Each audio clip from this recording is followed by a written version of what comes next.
When Ryan Mitchell packed his old leather duffel bag on a warm summer morning in Denver, Colorado, he had no idea that the week ahead would completely change his life. At only 23, Ryan felt stuck. He had graduated college the year before, worked part-time at a coffee shop, and had dreams of being a writer. But life seemed to stall in an endless loop of bills, doubts, and quiet frustration. That morning, he opened his email and noticed a message from his late grandfather's attorney. It explained that his grandfather's longtime friend, Margaret Sullivan, needed someone to drive her from Denver to Savannah, Georgia. She was 65, recently widowed, and not confident about making such a long trip alone.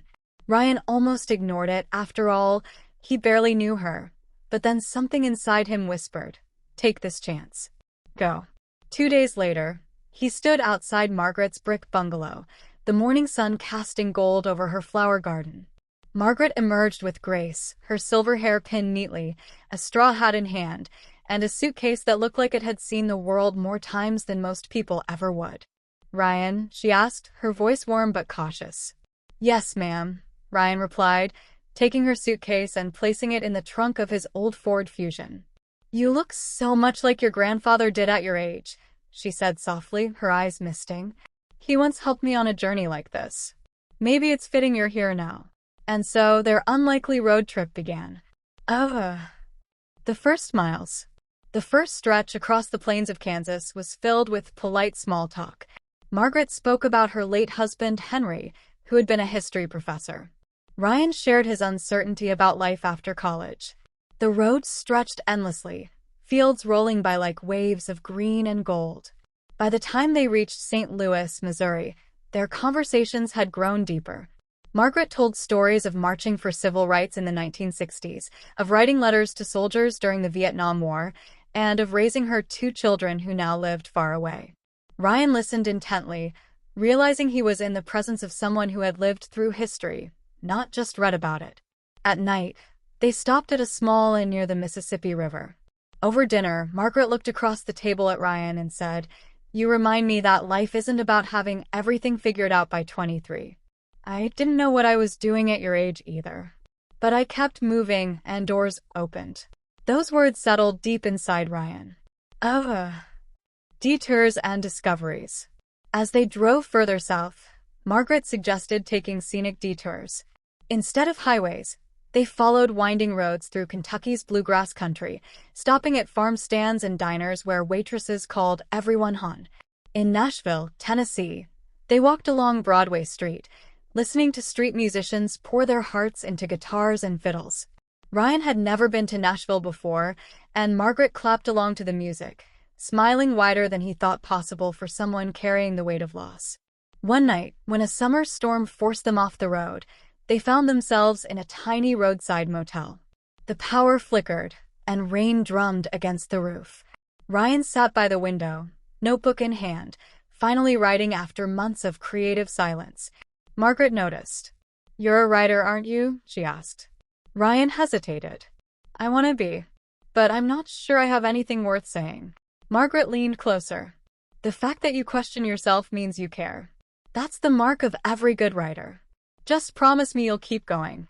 That night, Ryan filled 10 pages, his words flowing like the rain outside. Facing the past. When they crossed into Georgia, the conversations turned more personal. Margaret confessed that part of this trip was about facing places she and her late husband had visited together. Savannah was where they had honeymooned, and she needed to say goodbye properly. Ryan listened quietly as she described the bittersweet ache of memories, how love could linger in every street corner, in every magnolia tree, even when the person was gone. "Grief doesn't disappear," she said as they drove under moss-draped oaks. "But it changes. It becomes part of you, like the rings in a tree." Ryan thought about his own parents, divorced when he was young, and how he still carried pieces of that pain. For the first time, he shared it with someone. Margaret didn't try to fix it. She simply listened, and that was enough. Arrival in Savannah. When they finally reached Savannah, the sun was setting over the river, painting the sky with pink and orange. They walked together along the cobblestone streets, past old brick buildings and wrought iron balconies. Margaret asked Ryan to drive her to a quiet park where she and her husband had once sat on their honeymoon. She placed a small bouquet of wildflowers at the bench and closed her eyes, whispering a prayer. Ryan gave her space but felt honored to witness such a sacred moment. Later, they sat together eating peach cobbler at a cafe. Margaret smiled gently. Ryan, thank you for this journey. You didn't just drive me across states. You helped me cross through my grief. Ryan felt his throat tighten. And you reminded me that I don't have to have all the answers right now. A new beginning.